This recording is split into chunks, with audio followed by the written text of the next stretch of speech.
Good afternoon.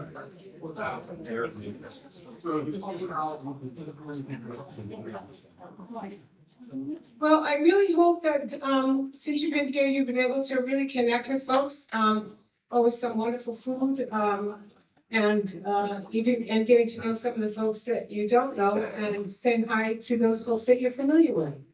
And again, we're just so excited to be here. I really want the folks on the planning team, if you are on the planning team, could you please stand? Anybody on the planning team? Yeah. Like I did nothing. I really did. I mean, I attended a couple of meetings. Gave a little bit of some ideas. But those folks that stood up, they were the ones that really made this event very successful. And so here we are, day 2.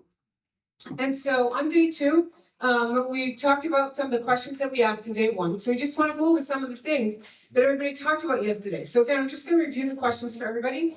And then I'm not going to go over everything everybody said, but just point out a couple of things. And so again, the questions from day 1 are, what are your communities doing right now to care for each other? And I'm sorry we didn't print off the papers, but if you have something to add, please just write it down. Hopefully you have some pen and paper.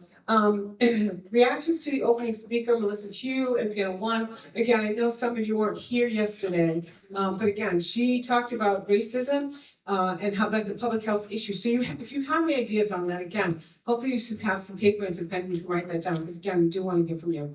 Have you experienced any barriers to care? Or do you see this at your workplace? It was so funny yesterday, one of our panelists, Margaret Brownlee, who some of you know, she works at Maine Health. She was saying, you know what, I don't really see overt racism. And then later on, when we asked another question, she was like, wait a minute, she goes, I don't know why I answered that way. And she gave us a really good example of how personally she experienced racism with her daughter. Very, very powerful story that she was able to share with us yesterday. And our last question, what level of community can we affect and influence? From the folks that we saw there yesterday and the folks that we have here today, we've already done enough. Just having you here is an influence and an effect that we can have. Some of the things that folks talked about yesterday in their small groups, some folks said monthly neighborhood group meetings, talking, yoga, swimming, control what you can, affinity groups, Tai Chi, art therapy, creating oral history projects, photo voice. That was one of the things that was talked about yesterday. And that is so important. We're going to have some activities this afternoon, but that is so important. And last year, when we did the Black History Month Community Wellness Fair, we made sure that we talked about how you can take care of yourself, especially people of color, outside of going to a clinician. We don't go to clinicians. And so it's really good that we can think about how else that we can take care of ourselves. You know, my sister from Amsterdam is here. We were shopping the other day. She got hiking boots, and I looked at her and I go, you hike? She's like, oh, I'm going to now. So just other ways that we can take care of ourselves. Some other things that we talked about yesterday was casual conversations, knowledge sharing with people of different backgrounds, informal networks within professional settings that continue conversations, joining with other people to continue advocacy. We have to be strong. We have to advocate. Unfortunately, it's, I think, in all of our DNA. But that's one of the things that we have to continue to do. We can take a break. We can get tired. We can take a little bit of a break. But then we have to get back into advocating for ourselves and our community and people who cannot. Somebody else said creating WhatsApp groups, passing messages, being part of multiple communities, using voicemail for people who can't read the language, holding space at meetings, acknowledging the stress. And it's so funny yesterday, because, you know, you get there and, you know, what's the first question you ask somebody, how you doing? And people are like, there's two ways to answer that question, right? The first one is, excuse my expression, the bullshit way. I'm great. I'm great, I'm doing good. How are you? Right? Now we know that you really aren't, right? And so then it's like, okay, wait a minute. And so then you look at your friend, you know, somebody, and then you go like this, but really, how are you doing? And that's when you get that conversation of, I'm nervous, I'm scared, I'm this and that, right? And so it's more of just a how you doing, but more of a, I really want to know how you're doing, because I think you and I are maybe in the same place. And so again, just holding that space for that and checking in with people. And share with or without fear the power of storytelling. I just told you Margaret Browning told us a great story about, she's like, you know what, she goes, I have experienced this, my daughter experienced it, and here's the story. And I know I will never forget the story that she told. So it's really important to share our stories. Having safe space, with all of this, there is still, and somebody said this yesterday in the groups, there is the concern about the funding. I was literally having a conversation with somebody this morning that came, and it was like, you know what, my funding got cut. And I was like, well, that's just not right? And it was unfortunate that I'm like, I wish I could give you the money. I wish I could just write you a check. But it's really, it is a concern that everybody's funding is on the chopping block. And I think we're gonna hear more and more of those stories. So it's okay to be concerned about the funding. And again, be concerned about the funding. And again, then make sure you're checking with folks. What can I do? Sometimes just hearing from somebody who says, I understand, that's enough, right? That's enough. Let's see. Yesterday, somebody said there's lack of PCP knowledge of healthcare navigation. And looking at the whole person is lacking. This is why we're here, right? That's exactly why we're here. Because not only is racism a public health issue, but the whole healthcare system is dysfunctional. And we need to really take a look at that and figure out how we can really look at some systems change. Stigma, there's a lot of stigma in healthcare toward unhoused. Medical concerns dismissed due to behavioral assumptions. And so we know all of this is happening. That's why we're here today, because we're going to be talking about some solutions. What can we do? And I also want to let you know that there may not be something that we're going to change the world, but that little bit of something can go a long way, not only for us, but our communities. Some other thing is, of course, interpretation and language as a comprehensive approach, understanding trauma, and cultures, making sure we have accessibility to services, and not only that, but not only looking at the community, the marginalized communities that have issues accessing healthcare, but looking at our healthcare providers, right? Some of them may say to you, I don't know, and that's okay. This is all new to us. And say, okay, well then let's try to get you the education that we need. So it's not only looking out for our community, but also looking at those providers who struggle every single day with, I'm not sure how to respond. So we also need to take care of our providers and the folks that are doing this work. Support for more communities getting sober, especially people of color, making connections between and with those doing the work. Strategy matching settings, also thinking about positionality. I get so happy when I do things right. Positionality, power, networking, and knowledge sharing. Focus on community health workers, and again, checking in with each other. There were other things that were said yesterday, and again, if you think of something else that's not here, and you have something to share, again, please let us know. So thank you all yesterday for attending. Thank you for sharing your thoughts and writing them down.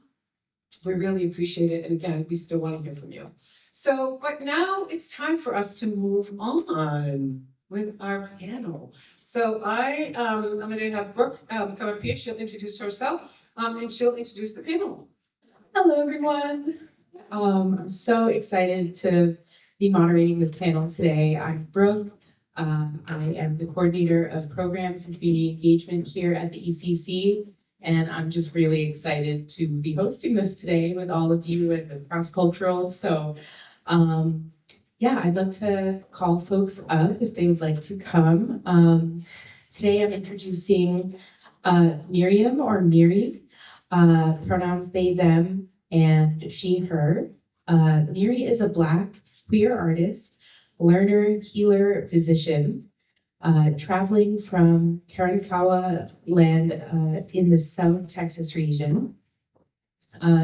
Miri has been living in Wabanaki and Abenaki land for about 6 years and currently offers care to the Maine community in both primary medicine and geriatric medicine. So let's give it up for Miri and have her come up.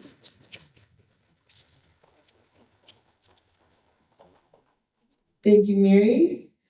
And then we have the lovely Heidi Lester. Heidi is a part of the team at Equality Maine here at the ECC. Their office is right there. And Heidi is the oldest, or excuse me. Heidi is not the oldest statewide. Equality Maine, which is the oldest statewide organization that is dedicated to creating a fair and just society for lesbian, gay, bisexual, and transgender and queer Mainers. They are particularly passionate about the whole person health and models of care that respect, inform, engage, and support people, their families, and their communities with dignity and compassion. So let's give it up to Heidi.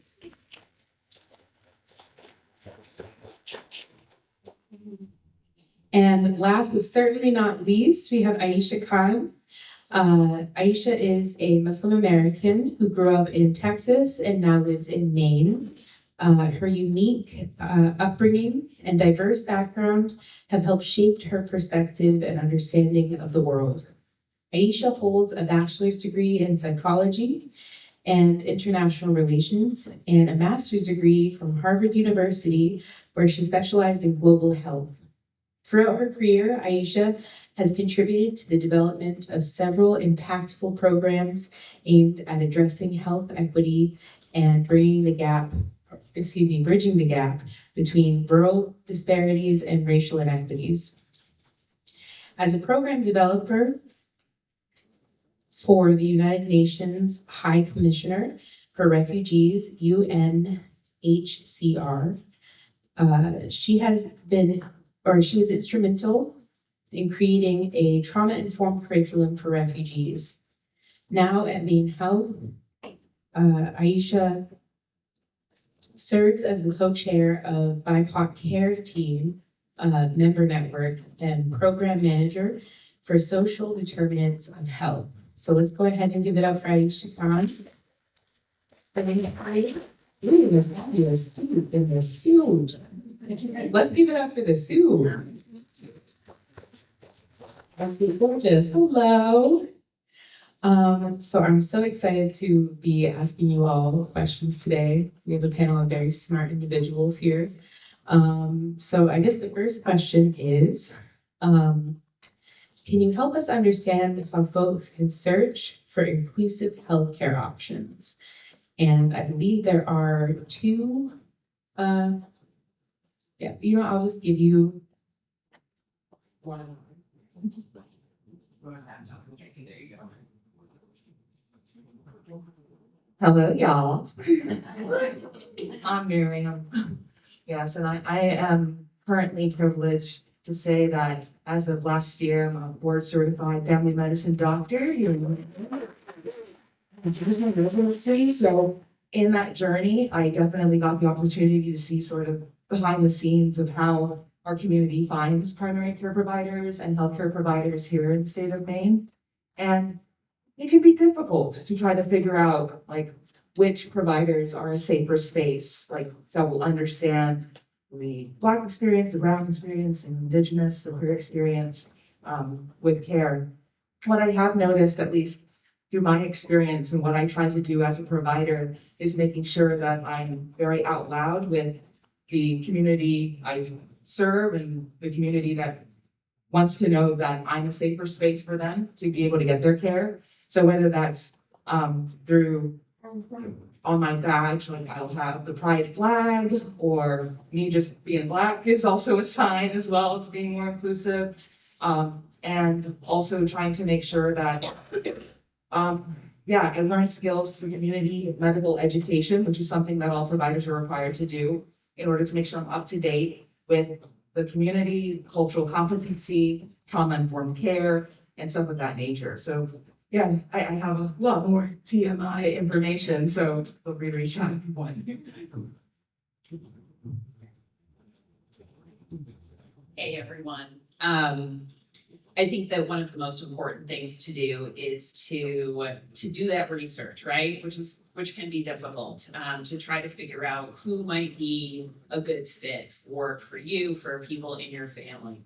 And I'll say that especially for those in rural Maine, that there's additional problems, right? Because there's simply not enough providers to receive the care that we all need and deserve. So doing that research, talk to your friends, talk to people you know. That doesn't mean that you're guaranteed, a great experience, right? Different people have different knowledge and different ways that they may treat other people. But you can go to the Equality Maine website. We have a resources page, you can check that out. But I think a lot of it is, doing some research, asking people, looking for also those signs, like Mary said, like, maybe somebody's got, I don't know, like a little rainbow on their badge or something. Just those little indicators of maybe this will be a good fit. And use your networks too. I think using your networks of friends, family, I hate to say it, but sometimes social media can be, there are places there where people will say, hey, I had a really good experience here. But I also want to underscore that it is challenging when there is a dearth of services to also then say, not only do I need services, but I want services that are going to treat me with respect and dignity and as a baseline, and hopefully also have some additional knowledge that is needed. That's hard. That's a lot. And just acknowledging that sometimes we also have to say, well, the care is the important thing right now. If it can be culturally competent, awesome. But maybe really the first priority is to get care, and that's okay. That's okay to say, like, I'm just gonna get the care I need, and anything else is sort of tertiary on top. I echo what has been said already, and I think for me, when I think of searching for inclusive care, it starts with me defining what inclusive healthcare looks like for me, because it's often defined for me when it's not for me. So coming from an immigrant background, for me, I know that inclusive healthcare is not limited to the brick and mortar status quo healthcare system. For me, it looks like traditional remedies that my parents have taught me or my grandparents, and then also seeking out like what does that intersectionality look like in my life today. And I really love the idea of finding those safe networks and finding those opportunities. And when I moved to Maine, one of those opportunities for me looked like in the form of the Third Place, which is a networking space. And I think Mary, I met you at one of the what is healthcare look like, what is healthcare from a holistic lens. And so if I were to think about like searching, it would be one, I need to define what an inclusive healthcare and not let the healthcare system define it for me. Second is engaging with those trusted networks like the Third Place or others that are seeking out those holistic practices.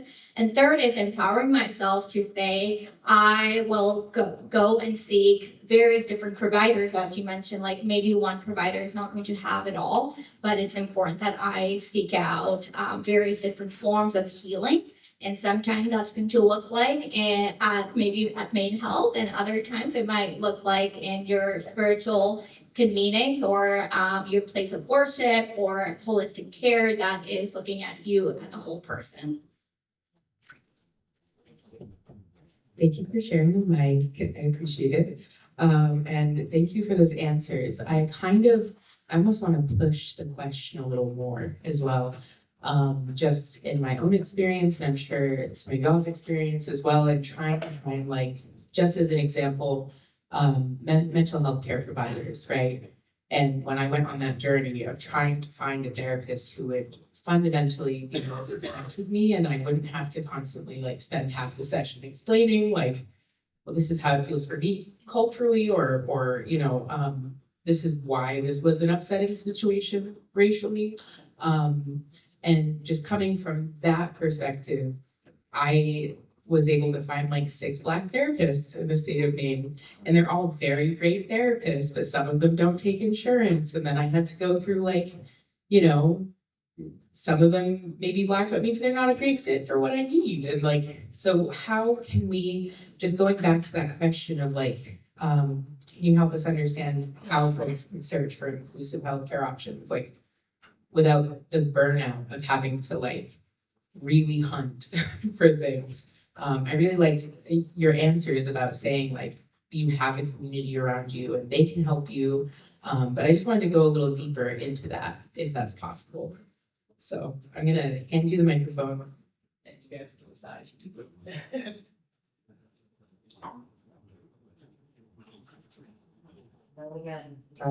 Yes. All right, yeah, that's a, sorry, I don't know why it's breaking out a little bit. That's a great question. I think that the searching and the hunting is real and incredibly difficult. Hello. Okay. Perfect, thank you. Is definitely difficult, and I think that just the continued community outreach through networking really helps to sort of focus in on which providers have truly been helpful. I'm trying to look at it through also being a provider, where some providers are not okay getting feedback and recommendations.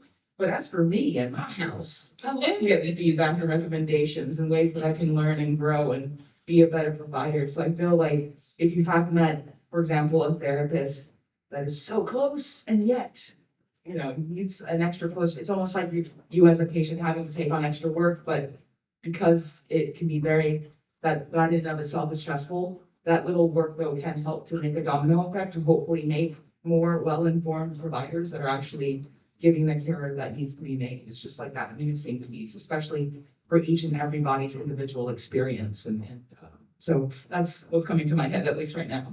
Thank you, Mary. Thank you.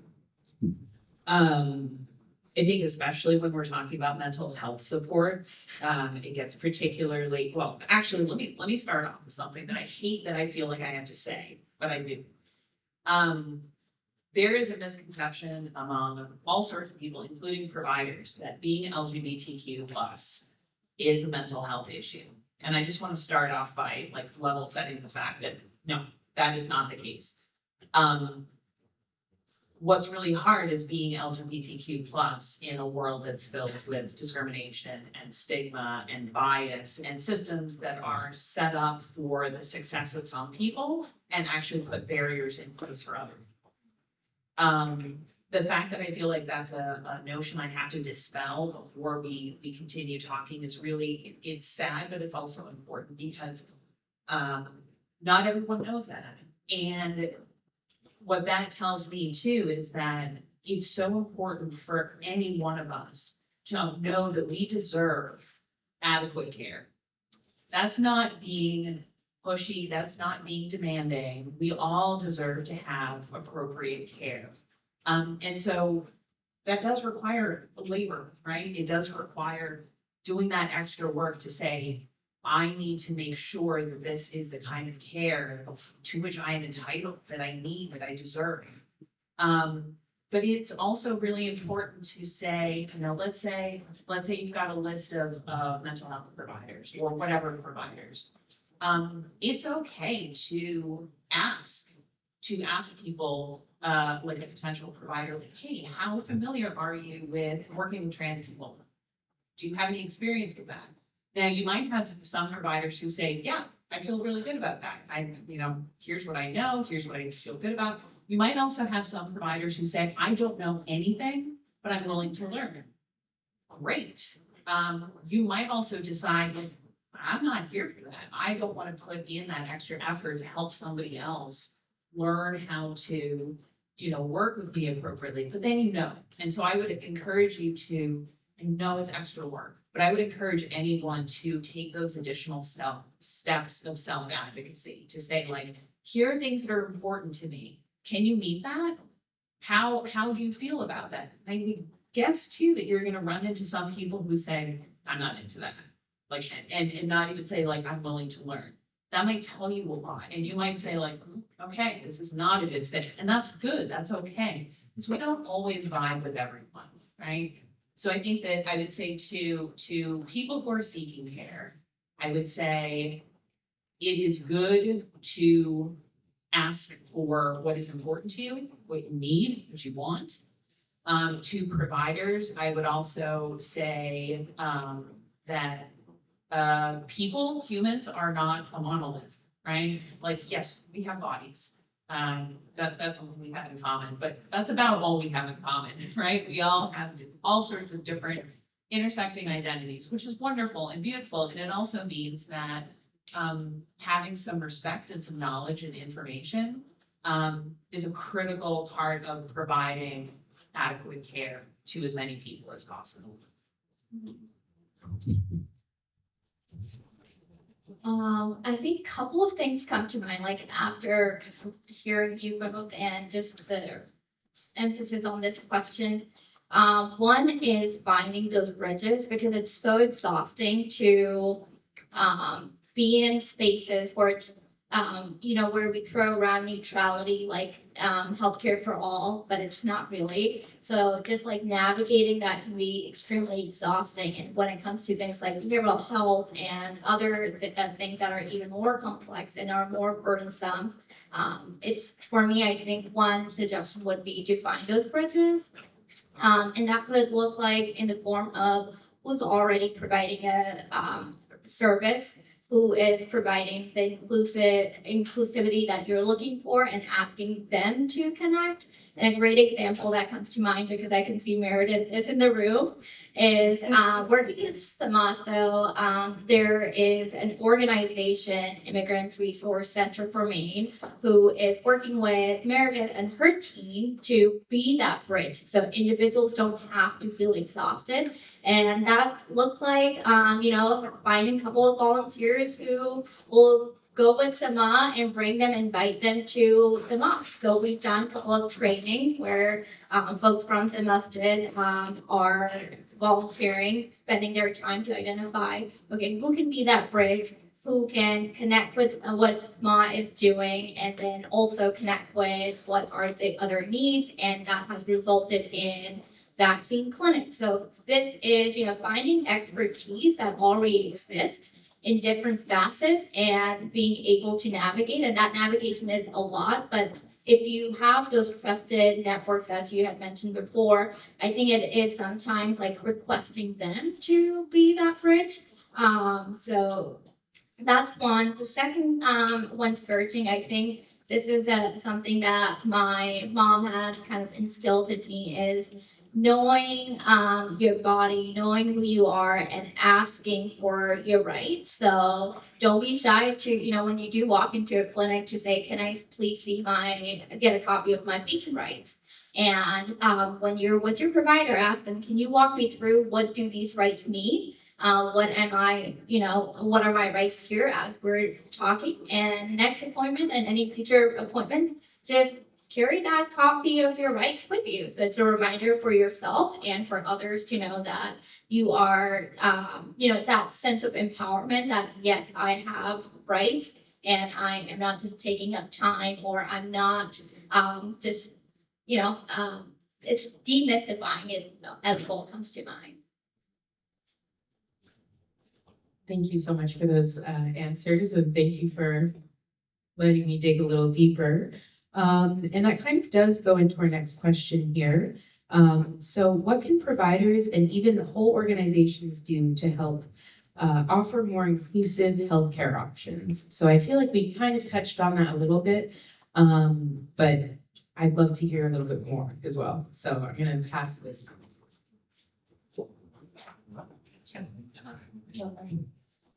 Sure. So when it comes to providers and organizations, I think there are a couple of things. One is just the recognition and deep understanding of structural racism. And especially when organizations are motivated to do diversity, equity, and inclusion work, which I feel at the surface level is often about educating and providing tools and language to the most privileged. It's not really designed for those who are deeply and systematically impacted. So for organizations who have, the will and the motivation to really rethink to think deeply about structural racism and then design programming that is reflective of not just educating those who already have and spoon feeding them, but also empowering others. I think the second thing that comes to mind, I wrote here, was cultural humility. So going well beyond competency because people are evolving and their culture and customs evolve on a daily basis. So that would be important. Another would be, in addition to having representative staff, I think for me it's really important to have representative practices. So things that really are community rooted are designed into one's well-being and medical care, and that could look in the form of holistic care, providing therapy that or things like spiritual care as a service within your hospital. So I think those are some of the top ones.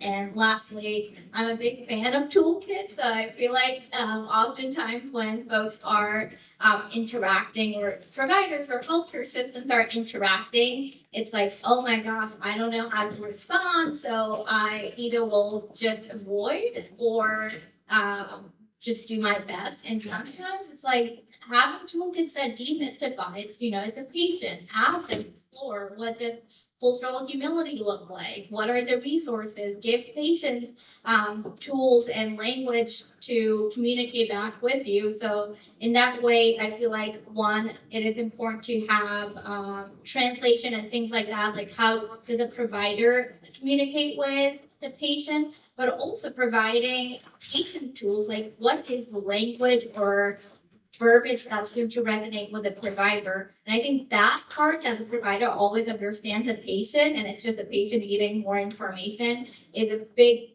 huge gap that we don't really explore. So.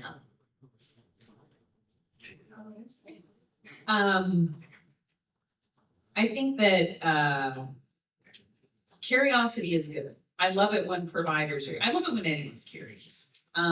Also, please don't make me do all the work of teaching you something, please. There's a certain amount of I appreciate someone's interest in who I am or, whatever. But there's a point where it's like, I don't want to spend my entire, billable hour educating somebody else on things that are not core necessarily to my particular health issues, but are a part of it. I can't tell you the number of times I've had to explain to somebody that yes, it is possible to be non-binary and to have birthed children. Like this is something that after a fashion, like the first time it's like, okay, you asked me a question, that's fine. After a number of times, it is annoying. It can hurt sometimes. It also feels like, wait, you're the specialist, you're the provider, you're the person who has all of this education. I'm relying on you to help care for me. And now I'm spending my time trying to now I feel like, wait, do I just have to represent all LGBTQ people? That's a lot. And I don't, and I can't. And so I think it is so important and valuable to a lot of people when providers are willing to go get education. Nobody expects you to know everything. But having that interest and curiosity also shows that you value the differences among all different people and know when you know something and when you don't. And so raising your hand and saying, I need to know more about this so that I can be a good provider. That's awesome. That is so meaningful. And something I always tell people is that you don't have to share someone's identity or even understand it to respect and advocate for their human dignity and rights. And I know that there's sometimes discomfort among people who feel like, I don't know about the subject, and I'm not sure how to talk about it, and what if I mess up? I get it, but please put that aside and please really focus on the fact that the curiosity and the interest is so important. It is meaningful and it dramatically impacts the kind of care that somebody can provide. Thank y'all both so much for that. I wanted to also emphasize that as a healthcare provider, we are required to make sure that our knowledge is up to date. And while, of course, there is focus on all the scientific and pharmaceutical nitty-gritty, I feel that there needs to also be an emphasis on cultural competency and humanities in general. And so providers are required to do continued medical education, but they can choose topics to educate themselves on. And if they're not choosing about like Black history or queer community type of things, they'll continue to sort of be in an unfortunate echo chamber of ignorance. And that in and of itself will continue to perpetuate trauma on patients and on communities that are being neglected. So that's something that I, for myself, am trying to combat by purposefully choosing continued medical education that caters to strengthening their skills and community understanding, not only when it comes to Black, Brown, Indigenous people and marginalized communities and queer community, but also about the state of Maine in and of itself, which every community and every person continues to evolve and grow and learn. And so that's something that as a provider, I'm on the journey of doing everyone.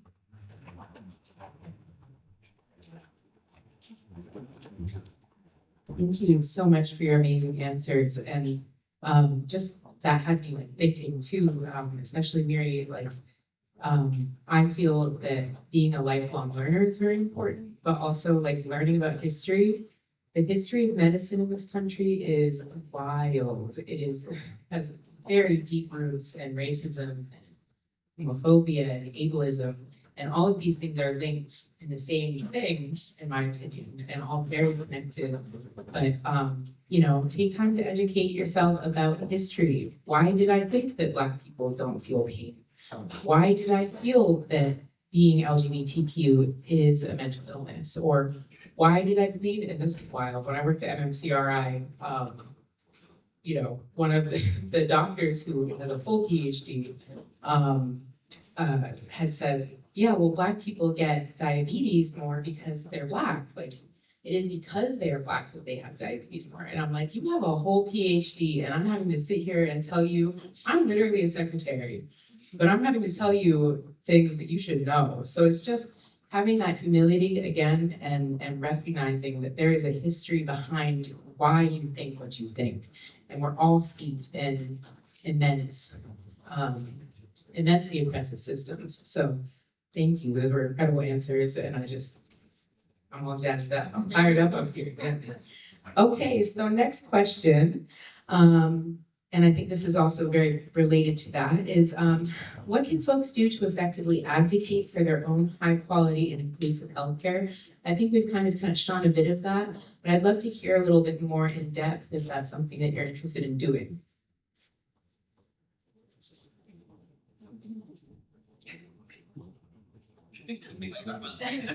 I'm sorry, let's see if there's some story.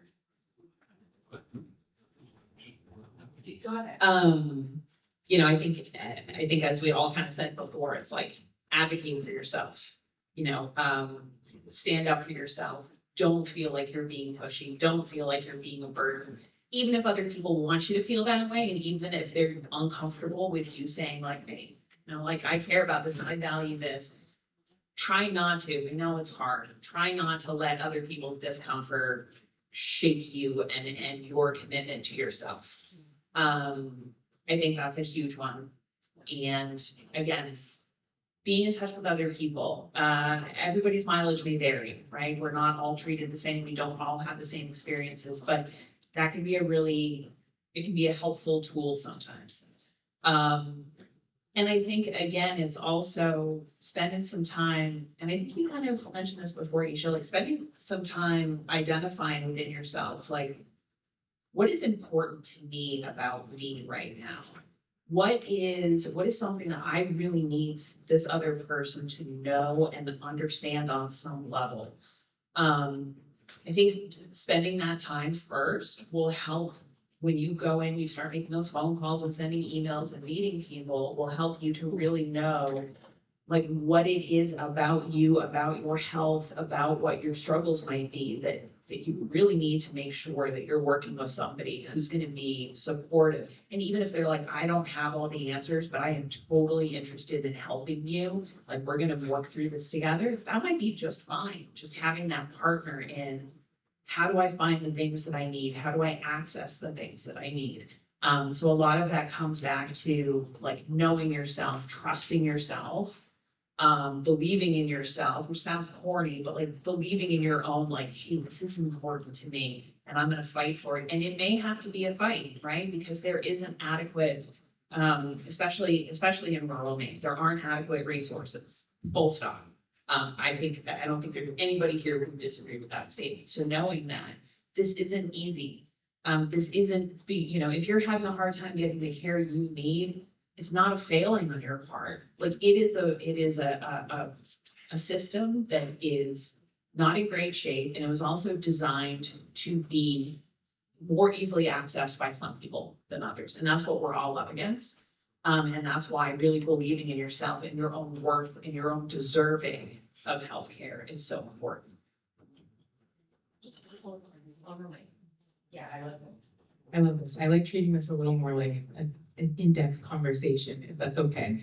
And I think the question I want to ask to follow into that and go a little deeper as well is just like I think a lot of people struggle with like the language they use with doctors. Like, how do I say, like, because I'm asking my doctor for help, I'm saying I'm in pain, but like, how can you ask the specific questions needed? Like, what is the lingo to get your needs met instead of having someone think, oh, well, they don't really feel that pain, or they're being anxious and just calling it generalizing something. It's like, no, I have like major urinary conditions that are causing me severe pain or like something like that. So that's, I think, the deeper question I want to ask you guys as well, if that's okay.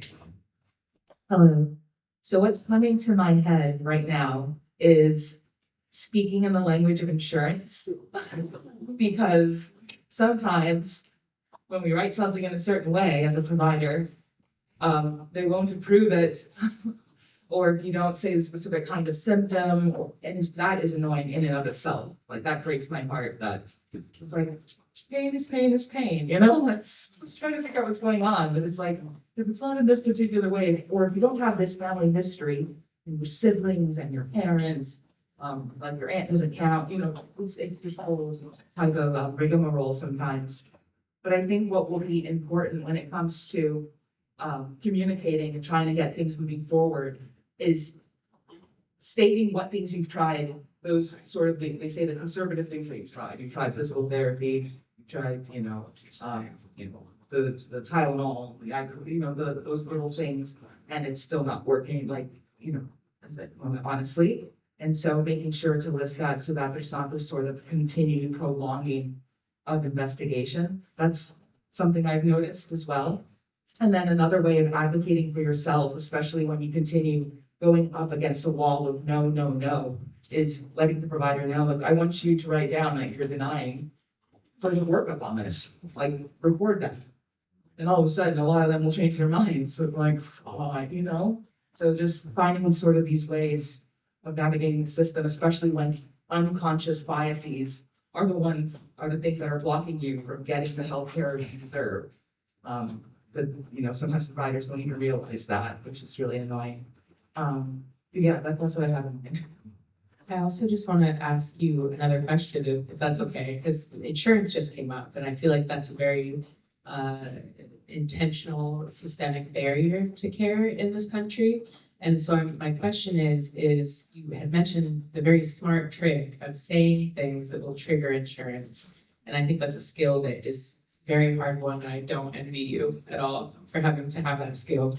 But my question in that regard is like, you know, is it because of insurance sometimes that they're not willing to do the workup? Like, if you need, I don't know, I hate myself for this, the first thing that came into my brain, but a stool sample is like, you know, I need a stool sample and, you know, not willing to do those tests, right? And like, just giving you kind of like this DS generalized like, diagnosis because they don't want to do the tests, right? Like, how do you push forward through that? And I'd love to hear any one of y'all can respond.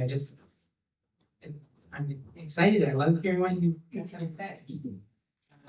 What's coming to my head is the importance of what I call narrative medicine, which means telling your story in as much detail as possible of how it came to be the way that it came. Like, why do you, like, whenever I ask a patient, what do you think is happening? What do you think, like, what was the story that in the last 3 weeks that has gotten to this point? Giving that, because I feel even in policies and in government, giving the story of how you got from A to B to C. I feel like that works as well with providers, so that they're just not having this bias of like person complains of pain. They want pain meds. They're an addict. And then like they just go on that tunnel vision versus hearing that complete story of what you feel has brought you to this place and why you want to investigate further. That might trigger a different domino effect to combat that bias and assumption. So that's what's coming to me. A couple of things come with your follow-up question. I think one is just the way our healthcare system is designed for fee-based services. Like every time you come, everyone is making more money except you. So I think part of this is like how do we transition towards value-based care. Could be, I don't know if that's the solution, but could be a step towards that holistic and inclusive care. And then I love your question around like, what is that language that's going to resonate, or what are those words? And I think that's where I was intending to go earlier with like even inclusive language and things like that. Like those need to be designed from the lens of not just the provider to understand what the patient is saying, but for the patient to be able to communicate back with the provider. And anyone who's, I think, been through med school, at least in the US, would be familiar with differential diagnosis, which is basically, okay, you think that, tell me everything else it could be. And I think that is, I'm pretty sure I picked this up from TikTok, or I didn't come up with this, but this is somewhere in the universe. Someone had mentioned something to this effect, where let's say you go to your provider and you have a chest pain or a headache, and you know it's very quick for providers or anyone to be dismissive and say, yeah, no, don't worry about it. Let's talk about it like the next time. It has happened to me. And it is part of that is having that language. And if anyone who's been through med school, they're familiar with this concept. So being empowered and being provided the tool to say, okay, thanks for that opinion. What is your differential diagnosis? Can you tell me about that? And then they're, forced to think about, okay, what would be another alternative? What else could it be? Could it be, brain tumor? Could it be, high blood pressure? What else? So it allows the both you and the provider to be in a conversation where there's some shared language that can empower you and the provider to have more of a dialogue. And as you hear, like, okay, what else it could be, because it's something else, and now you have the provider sharing with you what else it could be, then you can have a third question, which would be something like, so how can we rule that out, all those others out? What is your kind of rationale behind that? And I think that kind of active listening and active conversation and a dialogue is really important, and that those types of tools are not available. It's always like, what the provider needs, how do we make it really easy for the healthcare system, and not those who are deeply impacted. So I love this question about like what is that language, what is that word? And I feel like that could be something to explore further. Yeah, I'm like bummed about this idea of, oh yeah, we really do need to center providers here and make it easier for them by learning things that I don't know. I just learned a lot, thank you.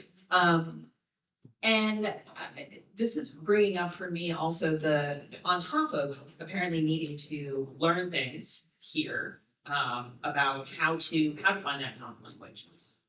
Something else that comes up pretty frequently is that, I think we have a culture where people tend to trust providers sort of implicitly, right? They went to med school, they know all this stuff, great. One of the downsides of that is, you know, with the game of telephone, you know how something might start off as a fine message, but by the time you're a few people down, it's been completely changed. I feel like the same sort of thing happens where if we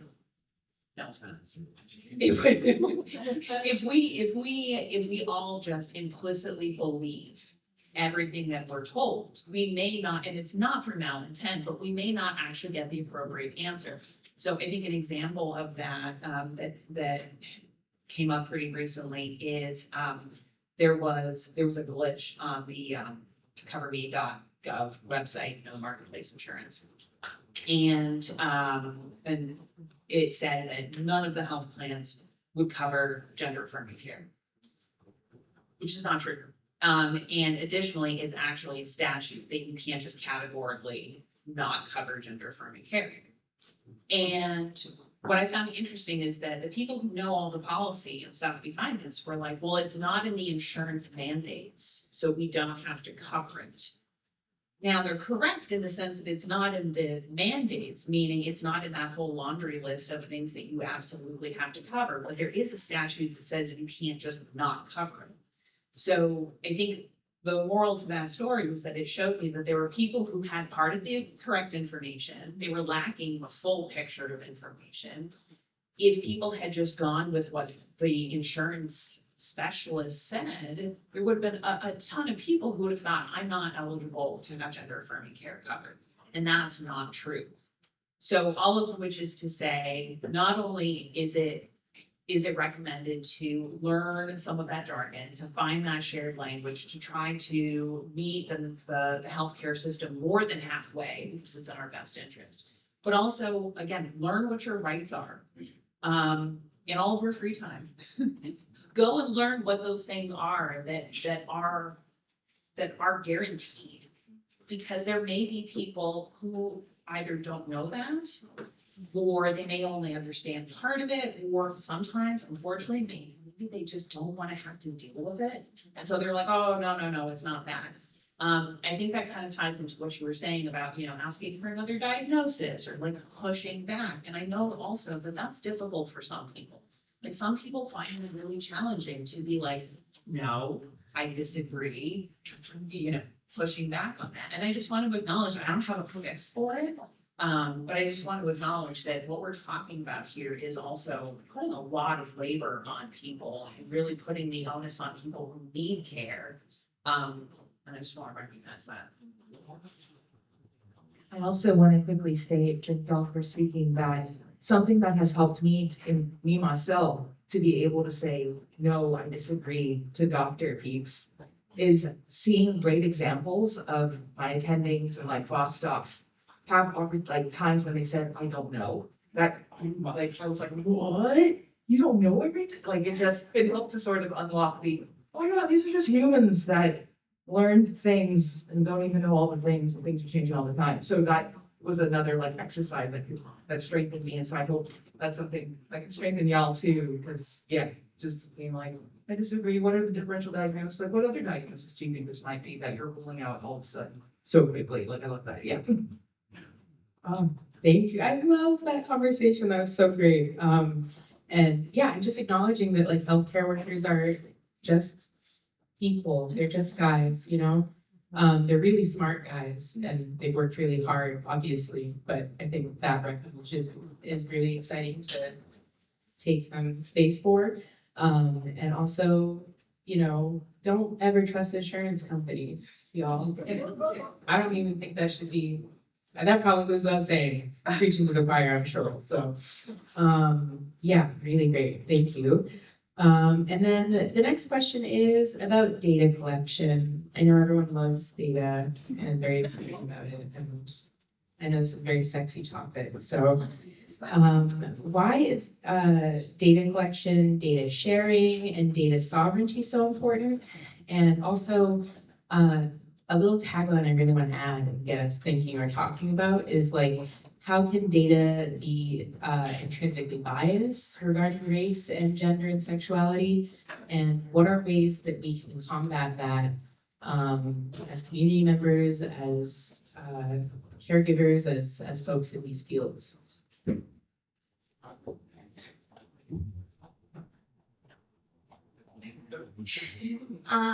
Thank you for that question. I almost want to start with your last question. Like that's really so I feel that data is so important in healthcare systems, especially because everything needs to be based on evidence-based practices and informed decision making.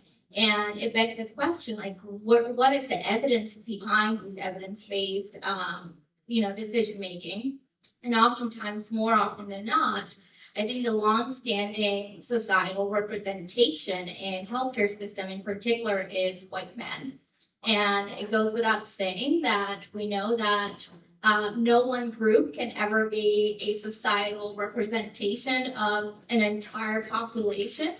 So I think it starts with that itself. Like the evidence needs to be reflective of the diverse populations that are going to be benefiting or will be impacted by whatever treatment or medical decision it is. And I think then that goes into like the importance of like the data collection and sovereignty. And I think in the realm of data, 3 things that I would consider most important is one, asking why are we collecting the data is number 1. The second would be who is this data representative of? And third is how do we ensure data sovereignty?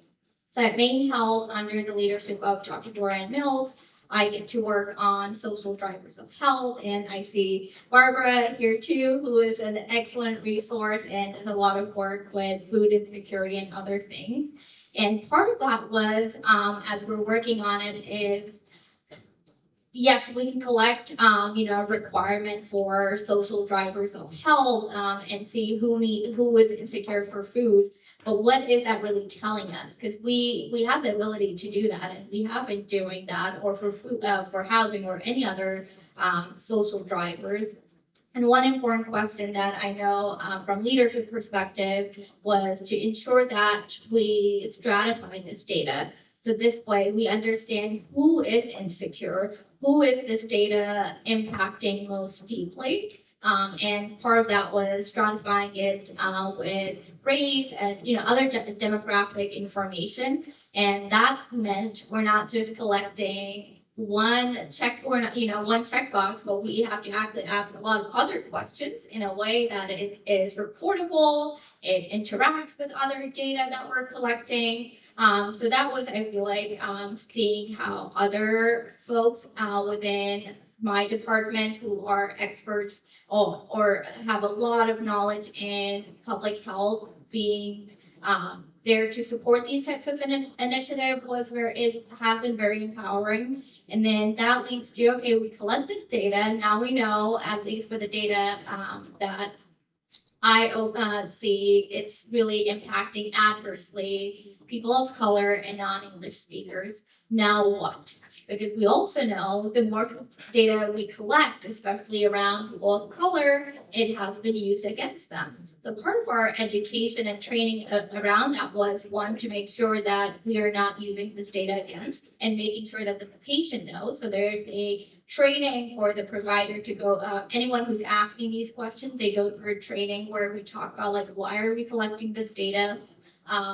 Who is going to be impacted and what are some concerns, because with DHHS, Department of Human Services, one of the big fears that a lot of families, especially families of color, have is that their children will be separated if they are insecure for food or housing or transportation. So part of this is sharing with them this data is not going to be used against you. And once we had this data, infrastructure around that, then I think it became about like, okay, what is our responsibility beyond just us understanding? Because that's a very limited scope. So what would data sovereignty look like?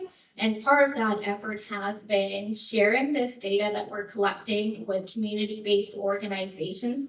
So every 6 weeks or so, Barbara and others are part of those conversations. We share it back with community-based organization and state agencies to say, hey, here's what we're seeing. These are the populations that are most deeply impacted. What are the stories behind these data? What are we missing? And what do we need to know more about? And I feel like that has really led to more robust conversation where, community-based organization and others are able to share, like, these are real people and these are their experiences.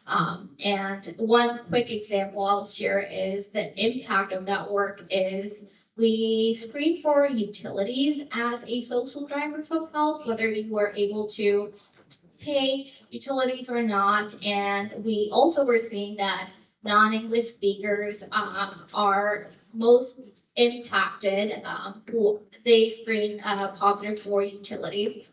So when we were doing this work, if we just stayed with our slicers and dicers, that's the most we would ever understand. But bringing it to community-based organizations and state agencies, they were able to tell us, like, as soon as they saw the data, they said, oh, you know why that is? It's because anyone who's starting a new account, they have to pay almost upwards of $600 in deposit. And that we had no understanding, right? We're kind of like in our swim lanes. And it was important to be able to hear from community-based organizations that there are policies that are impacting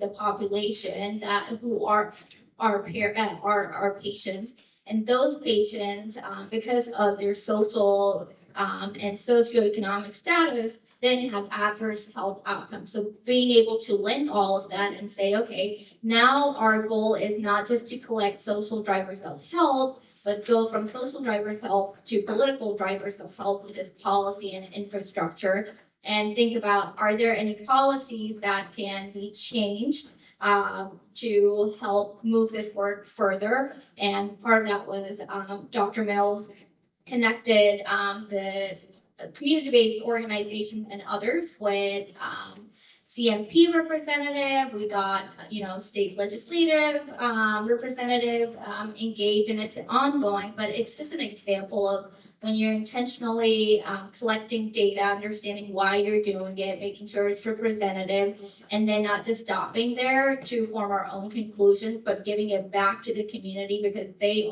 need that sovereignty to help move and shake and make sure that this vicious cycle ends, has been like a great example to in real time be able to observe and also learn from so many others who are actively doing this work, whether they're collecting data or not.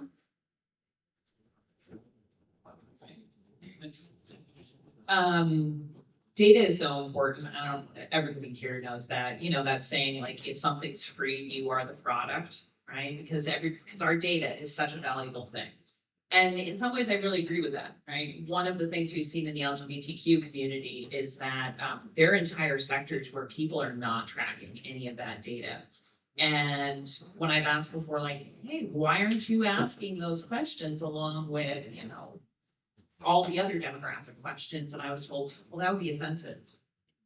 I'm like, no, forcing somebody to answer that, but like asking the question is not offensive. And in fact, if we ask the question and we get those answers, that allows us to actually have a picture of health. right? It allows us to see what's going on. So as valuable as data can be, it can also be something that is a liability, right? I loved what you said about bringing things back to community-based organizations, because I think there's probably a lot of context that comes out of that, right? Like, sometimes we will see a report of, whatever data, and the numbers might be lower than what we typically see. And we also have to keep in mind that there are, for example, a lot of transgender, non-binary, and gender expansive people right now who are not exactly in a rush to be raising their hand saying, this is my identity, because it's not safe. There are so many questions about how is this data going to be used? How might it be used against me? If I have sexual orientation and gender identity in my electronic health record, what happens if I leave the state? What happens if I go to a different state where maybe the laws are a little bit different? What happens if I am, I don't know, let's say I live in Texas and I come to Maine because I want or need reproductive or gender affirming care? What data follows? What data can my state of origin then grab and use against me, right? So it's a very fraught thing, because on the one hand, it's a picture of health, it's a picture of barriers to health.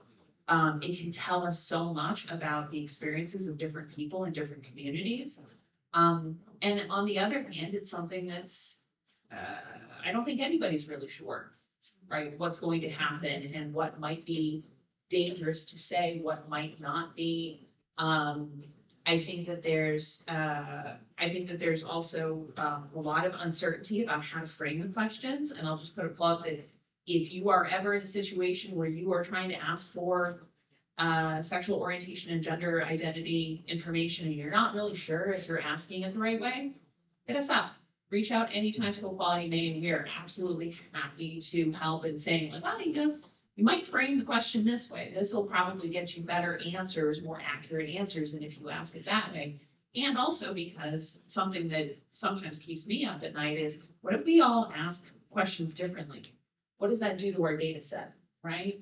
If you have a bunch of different people out there in the world asking similar but kind of different questions, we then end up with different data sets that can't be analyzed in whole. So again, not only do we not want to be disrespectful, we also want to be accurate, we want to be culturally sensitive, and we also want good data in the end, as good as we can make it given the uncertainty around us right now.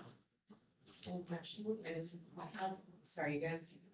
You have me thinking about a lot of things, and I just really want to ask more questions just regarding that.